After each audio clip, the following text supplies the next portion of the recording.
Será que agora é o fim dos honorários nas sessões de pré-executividade e execução fiscal milionárias, professor? Calma aí, calma aí, calma. É só para conversa, para você chamar sua atenção mesmo, né? Vamos discutir um repetitivo da STJ que tratou sobre os honorários advogatícios nas exceções de pré-executividade, que, de maneira geral, elas estão ali presentes na execução fiscal, né? Vamos lá. Esse é o tema 1265, né, de repercussão, de repetitivo do STJ, né? Teve alguns julgados aqui também que se basearam nisso. Uma decisão muito importante que foi publicada no dia 14 de maio, né? Relator do ministro Herman Benjamin, também foi acórdão do Gugel Faria. Ambos eles tratam de uma questão muito específica, mas muito relevante na prática da advocacia tributária. Como é que se calcula os honorários quando uma exceção de pré-executividade ela é acolhida apenas para excluir um codevedor da execução fiscal? Bom, a gente vai junto entender essa importante decisão que certamente vai estar nas provas, que tem importância prática. Antes, se inscreve aqui no canal, diz o que é que você acha aqui desses vídeos de estratégia.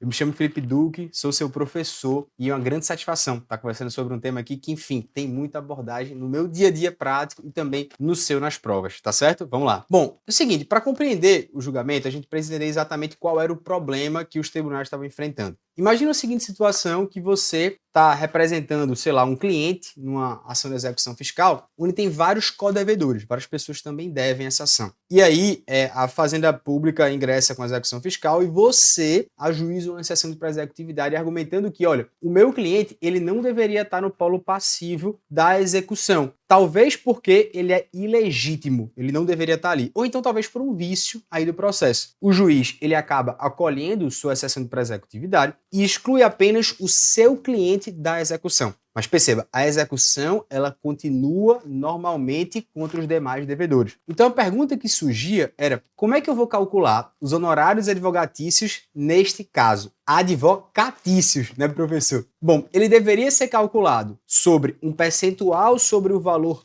total da execução fiscal, ou ele deveria ser calculado por equidade. E essa questão, aparentemente, ela gerava muita divergência nos tribunais e ela tem importância prática enorme. Então, fica aqui atento para a gente entender as razões do STJ decidir esse caso, beleza? Professor, primeiro, o que danado é uma exceção de pré-executividade? A gente tem que entender as características dessa situação. Quando a gente fala numa exceção de pré-executividade, é com o objetivo exclusivo, né, de excluir um co-obrigado do polo passivo, a gente está diante de um cenário muito particular. Primeiro, a execução fiscal, ela em tese não para. Ela vai continuar normalmente contra os demais co-executados, mas uma pessoa só saiu. Ou seja, o crédito tributário, ele permanece íntegro. Ou seja, o valor total da dívida, ele não diminui nem um centavo. E o terceiro ponto, não há um questionamento sobre a existência ou a validade desse crédito. O que acontece na prática é que uma das pessoas, ela sai. É uma reorganização do polo passivo. Então, o advogado consentiu, por exemplo, em demonstrar que aquela pessoa específica ela não deveria estar sendo executada. Mas isso não afeta em nada o direito da Fazenda Pública de cobrar o valor integral dos verdadeiros devedores. E é por isso exatamente que essa característica ela vai se tornando tão complexa, para definir, poxa, qual é o proveito econômico obtido por esse suposto devedor que saiu da lide. E aí a grande pergunta é, professor, eu posso utilizar o valor total do processo? Suponha que tem R$1 milhão sendo cobrado de 10 pessoas. Uma dessas pessoas sai do polo passivo. Por que eu não posso usar o valor de R$1 milhão? O que é que decidiu o STJ? O STJ fez, olha, primeiro, eu não posso utilizar esse percentual sobre o valor total, porque a gente tinha duas premissas para objetivamente calcular esse proveito econômico, o que permitiria que a gente utilizasse as regras do parágrafo 2º e 3º do artigo 85. A primeira tese seria, vamos calcular os honorários sobre o valor total da execução fiscal, suponho que ela tenha sido R$1 milhão. Parece até lógico, à primeira vista. Só que, perceba, o cliente ele acabou sendo salvo de uma dívida de R$1 milhão.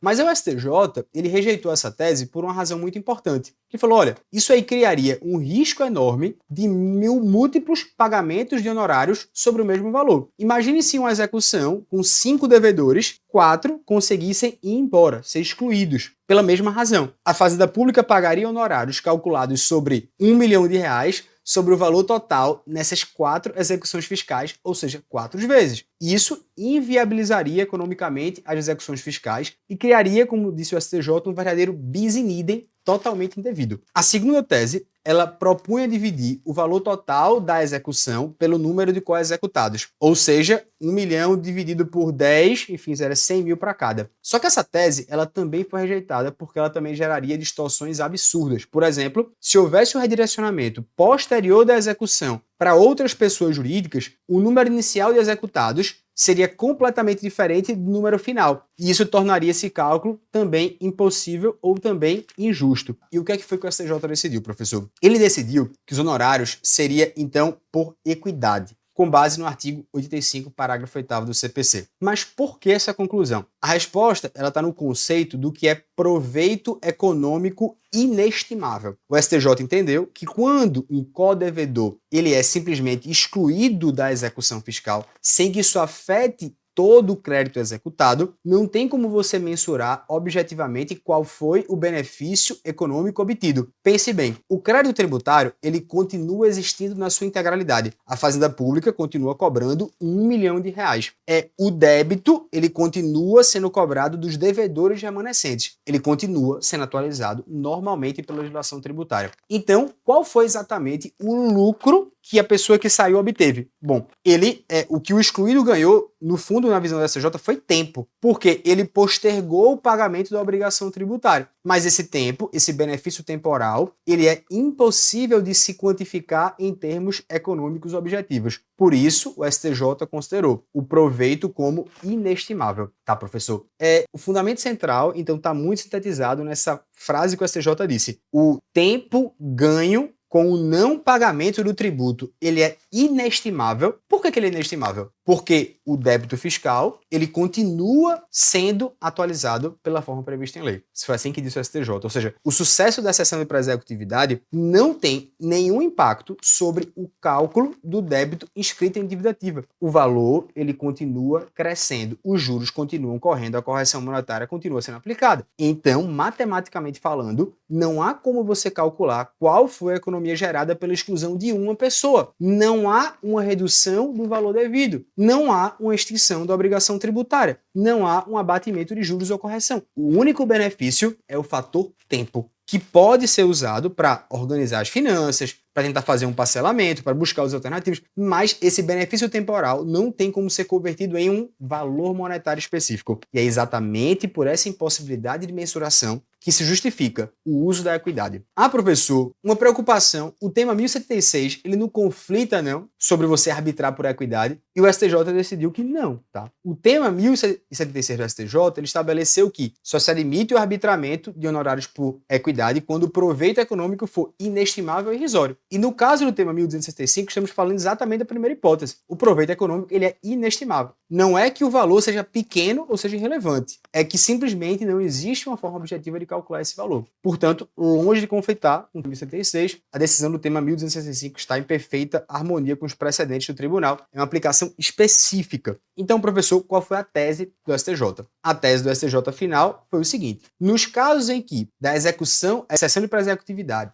resultar tão somente a exclusão do recipiente do polo passivo, os honorários advocatícios deverão ser fixados por apreciação equitativa, porquanto não há proveito como se estimar o proveito econômico obtido com provimento jurisdicional. Observe as palavras-chave dessa tese. Tão somente a exclusão. Isso significa que a tese se aplica apenas quando o único resultado da exceção de pré-executividade é tirar aquela pessoa específica da execução. Se a exceção também questiona o valor do crédito ou extinguir uma parte do crédito da execução, né, essa tese, em tese, ela pode não se aplicar. Então, essa delimitação é fundamental para você entender o precedente, beleza? Então, em síntese, essa tese, ela se aplica apenas na exclusão do polo passivo, a execução está continuando contra os demais e você não impugna o crédito. Você fala, eu sou ilegítimo. Em tese, esse tema 1265 não se aplica se houver uma extinção total do crédito, se houver uma redução do valor executado e, consequentemente, né, se a impugnação do crédito ela é acolhida, né? Então, em tese, eu estou falando aqui sobre algo que depende do que a STJ vai decidir, mas até agora vamos ficar somente com aquilo que a gente falou no tema 1265 do STJ, é que eu estou aprofundando ainda mais. Será? Vamos ver nos próximos capítulos. Um grande abraço, cheiro no coração, comente aqui o que você acha e aproveita a Vitalícia, viu?